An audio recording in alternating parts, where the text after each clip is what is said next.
So hello and welcome back to the Growolf RV YouTube channel. And when I was editing the video for the first off-grid trip, I noticed that when I was driving over a cattle grate, and a cattle grate is just a series of perfectly round tubes, that the sidewall of the tire actually deformed about 50%. And it honestly makes sense. I have about, I'm guessing, 550 pounds of tongue weight, which includes the base tongue weight plus the contents plus propane and all that stuff.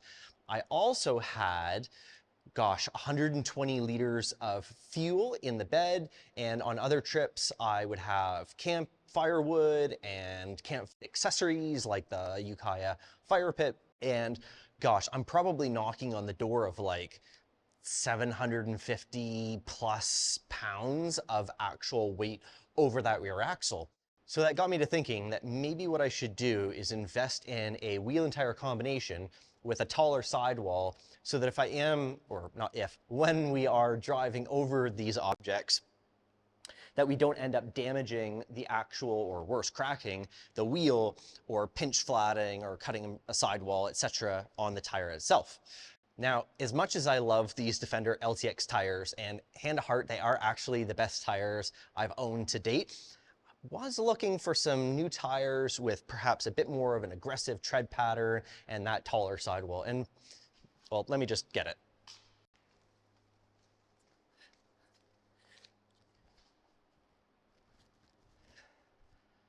So these are the General Grabber ATX tires, and keen observers would notice that not only is the sidewall significantly taller, but the hole here for the wheel is smaller. And that means that we have some new wheels to go along with it. More on these tires in a future video. Let's talk about the wheels. And this is it. This is an 18-inch F-150 Tremor wheel. So why go with an F-150 Tremor wheel? Well, critics might suggest that what we're essentially doing here is a full Tremor conversion, and they wouldn't entirely be wrong about that. But if I'm being honest, I did explore all of the Ford OEM 18-inch wheel options. And to me, this just had the best aesthetic in terms of kind of like an off-road, rugged style wheel that really just appealed to me. Now, on the topic of aesthetics, I did spend more money than I cared to admit having the 20-inch sport wheels painted in the same black to match the trim on Growolf 1. Unfortunately, some lessons were learned there. My reason for going with a paint is because when you do a primer, a paint, and a clear coat, you get a really nice depth to it, and it looks really, really nice. It's the same process that you would do on the exterior paint of a vehicle.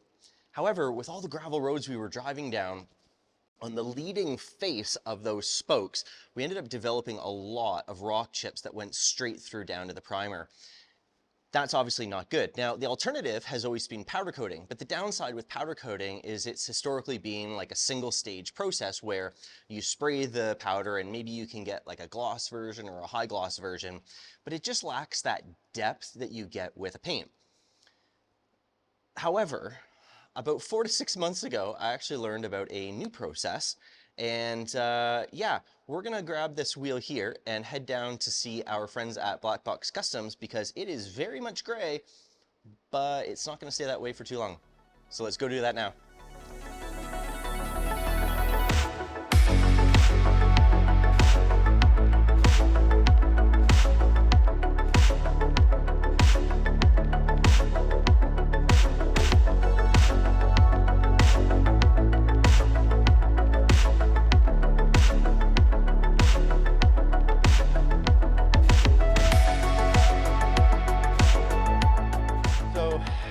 As I alluded to, we are now down here at Blackbox Customs in Calgary, Alberta, Canada.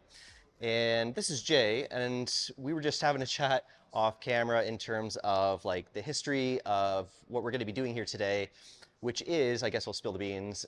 Would you call it a two-stage powder coating? Would that be the official name, or? Sure, yeah, we can use that. That's fine. Okay, cool. So we'll be spraying a base color, which is going to be a nice deep gloss black, with a clear coat over top, which actually I'll just let you maybe explain some of the properties that'll get us in terms of maybe durability and color aesthetics and that sort of thing, and maybe some other applications that people might be interested in? Sure, yeah. I would say generally with any type of gloss black, the biggest problem has always been micro scratches over the surface. I think there's kind of a couple processes that we would probably recommend. On top of doing just like a powder coated clear, it's possible that we should actually use a Cerakote ceramic clear over top if we're truly looking for durability via micro scratches and just like the average user wear and tear on powder. So gloss black is just, I think, is the hardest thing to keep pristine. So we have some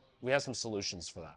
Nice, nice. And then especially for us doing a lot of, gravel roads and that sort of thing, from an impact resistance with rocks, that sort of thing, that added clear is going to add a bit more of like a not sacrificial, durable layer, but it won't necessarily go straight into the paint. It's that extra layer of protection. Yeah, absolutely. Like any layer that you're adding, I guess you're adding thickness, and with powder specifically, it's almost 5 to 7 times thicker than say Cerakote that we use. So just a different application. It's really hard to get this really high sheen gloss finish with Cerakote. So in this scenario, using powder is probably the best. But like I said, to increase that durability, we probably want to put a clear over top. And honestly, in this scenario, it probably isn't even a powder coated clear. It's actually a Cerakoted clear that I would recommend putting over top. Yeah. Interesting. And how will that compare in terms of thickness of the Cerakote clear versus a powder coat clear? Cerakote goes on super thin. We're basically under a thou in thickness. But the nice thing about Cerakote compared to powder is you're going to get a lot more chemical resistance and abrasion resistance compared to, say, powders. Because powder doesn't really have any performance attributes to it. It's mostly just aesthetics. Whereas with Cerakote, it does have performance attributes. It goes against, well, we do all the ASTM testing standards on them. So, scratch, gouge tests, the chemical resistance. Yeah, so there's performance attributes to Cerakote that you don't get with powder. So pairing them in this scenario, I think, is probably the best solution. That's interesting. Okay. Would that change anything if we did intend on going over it with a pro Cerakote coatings? So there's a bunch of different Cerakote products, and the coating that I'm talking about is not the professional paint ceramic, which goes on like microns and is good for paint, but for wheels where people are going to be, it's going to see abrasion, it's going to see a bunch of impacts from rocks or whatever, even just like car wash, people using a brush. You want a thicker ceramic clear in this scenario. So the product that I would actually probably recommend is their MC2200 product, which we can either spray on, and in this scenario, which we would, but for, say your viewers, they want to apply it themselves, you can do a wipe-on application. Oh, okay. So it's something that you can do on your own after the fact. So if people aren't necessarily getting their wheels painted, maybe they already have nice painted wheels, they can come over and protect it for, people going in and doing the same sort of thing. And this builds more thickness than, say, the paint ceramics that we were talking about. Right, of course. Now, taking a bit of a step back and kind of giving you the opportunity to promote the business in a sense, we were just talking a second ago about like the history of powder coatings and how, the process that actually I was thinking was new to me, being that sort of two-stage powder coating with a color clear. Yes. Most likely, as you were explaining, is a byproduct of powder coating largely coming out of the industrial setting. But now we're kind of in a more cosmetic, I guess. Sure. I mean, yeah, absolutely. Like more, like there's a significantly larger consumer base now that are using it for, car wheels, architectural doorknobs, whatever. It's more aesthetic now, and there's way more options.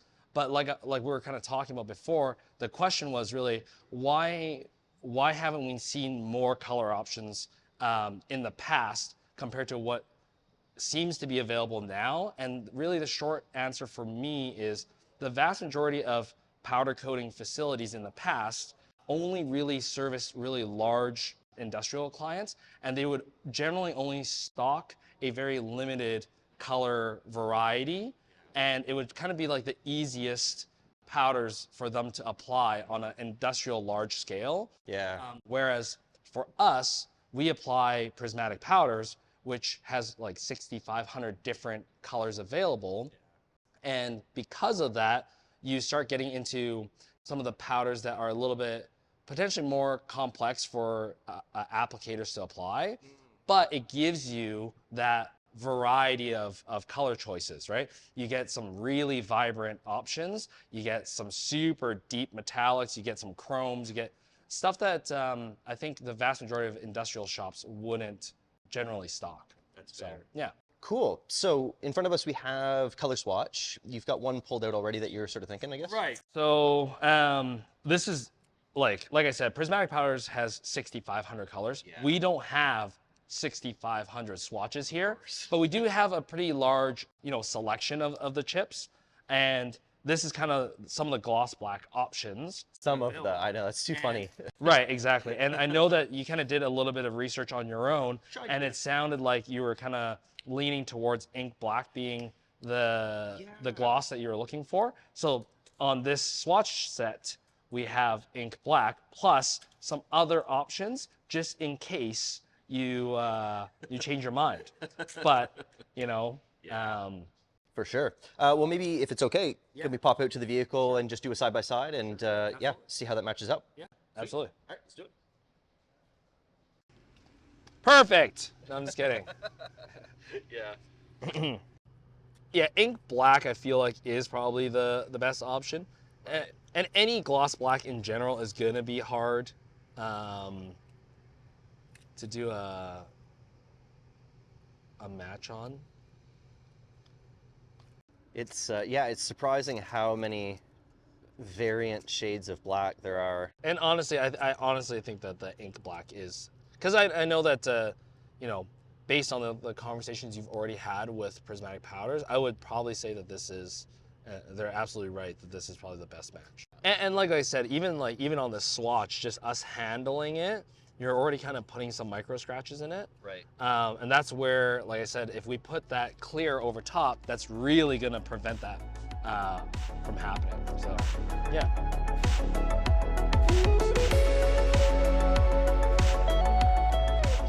Well, they say good things come to those who wait. However, we're back at Blackbox Customs, and we're about to check out the wheels for the first time. It's yeah, I'm nervous, I'm excited, I'm all the things, but let's just get in there and check it out.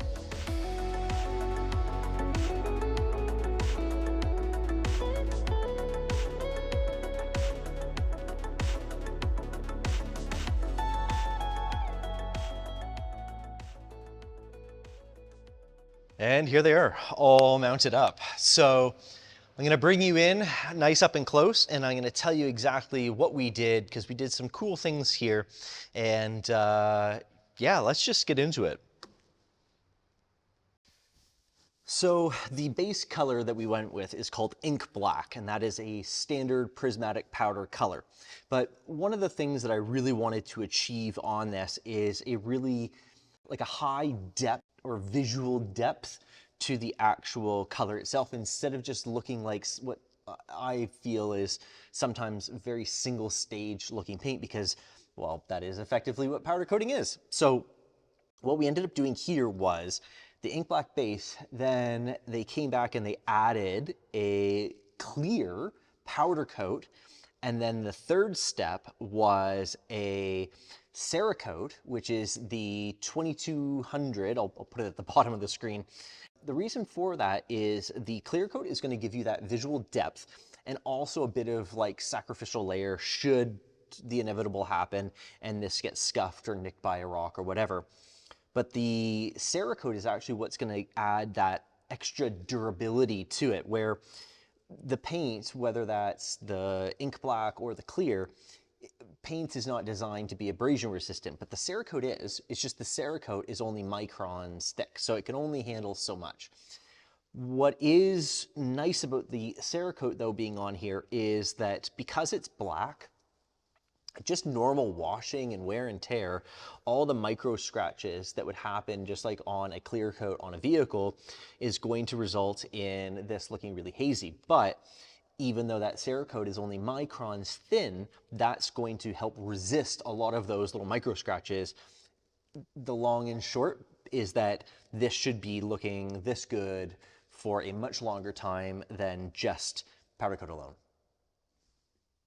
Now, something that Blackbox Customs does that's really cool is on the back side of the wheel in the barrel here, right at the mating surface of where the actual wheel sits against the disc rotor, you always want this mating surface to be flat. You don't want any big sort of blobs of whatever. And what Blackbox does is they actually Cerakote the inside here because the Cerakoting is much, much, much thinner. Really what that means is that this is going to always line up really well and flush. So that's a nice attention to detail that I really like to see. And it's here. And they did it. Check it out. So what about some negatives? Well, unfortunately there is one, and that is the amount of orange peel that ended up coming out. And I have no idea if that is because of the powder coating or the Cerakoting, or maybe some challenges in the cure, or maybe it was because of the way that they were prepped, because again, these were blasted down to bare aluminum. And I want to underscore the importance of that because first and foremost, if you're going to go through the extent, you want to make sure that you're going to get the best bond, and putting paint on top of paint isn't necessarily the greatest way to do that. Also, it sheds some weight. I was honestly, it's been so long since I've handled these wheels, but I was honestly really surprised how light they are. Yeah, if that's all I have to complain about is some orange peel, I think we're in pretty good shape. So there we have it. The F-150 Tremor wheels, custom powder coated as best we could to match Grey Wolf 1 here. Again, this is like really one of those sort of pinch me moments. And if I'm being entirely honest, this is not even something that I wanted to do when I bought Grey Wolf 1. I just sort of happened to be here. But, honestly, just like Grey Wolf 2, the more you kind of get out there and use your stuff, the more you start to see the value in things. And the value here is having that smaller wheel, the value being the taller tires for ground clearance and for that extra sidewall, the value being the Cerakoting on face of it for durability, the value being a durable powder coating opposed to maybe a softer paint for going down all those gravel roads and getting rock chipped. There's a lot of value here that I think I'm adding to the tow vehicle, again, as part of this Ultimate Tow Rig series. So with that said, if you aren't already subscribed, please consider doing so. And if you are, thank you, because yeah, there's been a bunch of new people and I'm super stoked to have you here. It's not all about modifying the truck, but let's be honest, the tow rig is very important. Suffice it to say, there's lots of towing stuff happening, and I'm gearing up hopefully for a pretty amazing trip this summer. So in the meanwhile, as always, thank you so much for watching. I sincerely do appreciate it. And we will see you next weekend. So you take care and bye for now.